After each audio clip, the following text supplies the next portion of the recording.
Okay, the president directing several federal agencies, as you heard, to work with Attorney General Barr and declassify documents linked to the origins of the investigation into the Trump campaign. You're going to hear from House Intelligence Republican, the top-ranking Republican on that committee, Devin Nunes, in just a few minutes. You'll get his reaction. But first, let's debate with Chris Hahn from the Aggressive Progressive podcast and Fox News contributor Ari Fleischer. Great to have both of you with us tonight, gentlemen. Great to be here. Okay, so to recap, Sarah Sanders says this about this declassification memo tonight. The Attorney General has been delegated full and complete authority to declassify information pertaining to this investigation.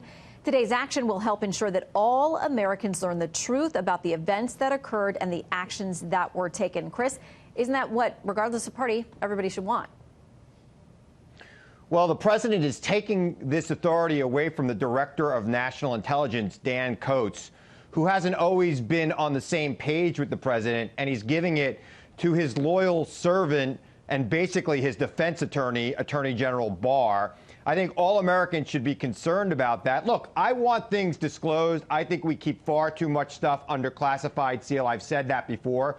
But the reason the president is doing this is because he wants that authority with the guy who's loyal to him and who is not necessarily loyal to the institution or to the Constitution. Okay, but let's bring Ari in here because, listen, he's not going to manufacture or create information, but Ari, he may take the curtain off of something that some folks may not want out there in public.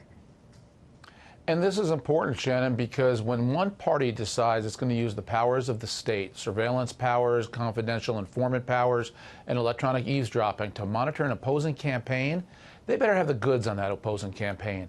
And we now know they didn't. The entire investigation into the president, President Trump, was not merited. They didn't have collusion, yet they pursued it anyway.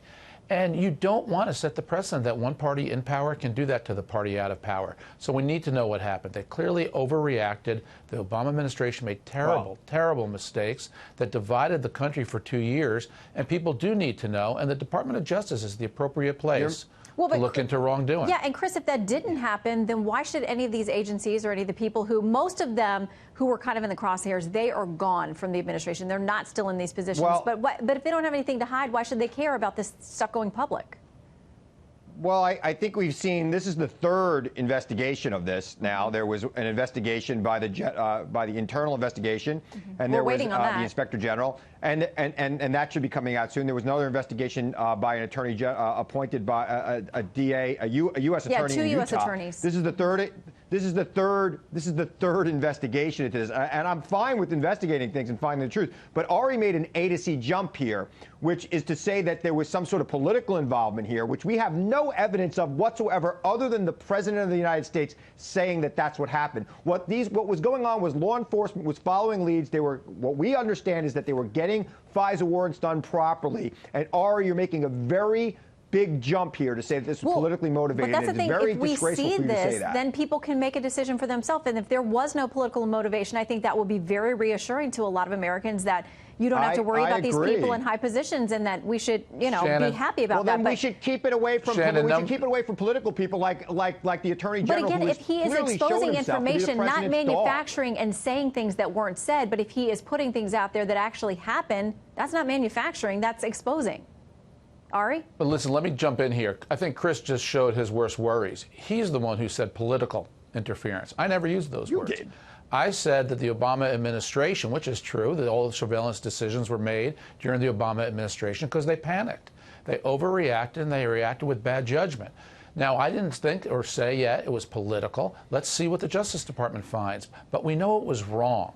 We know that it should be extraordinarily unusual to use police powers, state surveillance powers, to spy on an opposing campaign.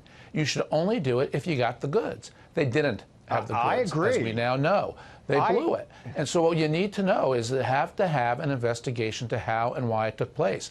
I think it's very revealing that you immediately leapt to political causes. Well, I think you're showing your worst fears is that that's what you think. I'm saying Chris, don't interrupt. Chris, don't interrupt.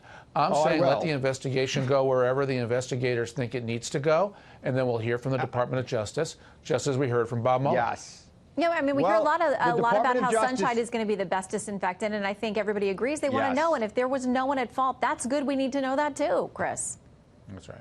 I agree, and the DOJ does have an intense investigation going on right now in the Inspector General's office, but the president's not satisfied with that because it might be too independent. He's also not satisfied with his own DNI being the one who declassifies, which Ari knows, having worked in the White House, is usually the way intelligence information is declassified. In fact, the DNI often blocks justice from releasing classified information because it might reveal an asset that is too important, more important than any criminal charges that the my understanding of this memo, you know this having worked in the White House. My understanding of this memo, which is rather brief, it says, listen, in accordance with the restrictions that you would have, you're not just going to go dump files full of classified information out there. I think this is going to be a much longer, much more patience-inducing process than a lot of people think. So I think we should all cool our jets for a little bit and just wait to see. And Shannon, there's one other point here, too. Yeah, the Inspector General only has jurisdiction over what happens in the Department of Justice. Clearly here there are issues that involve the CIA and the State Department.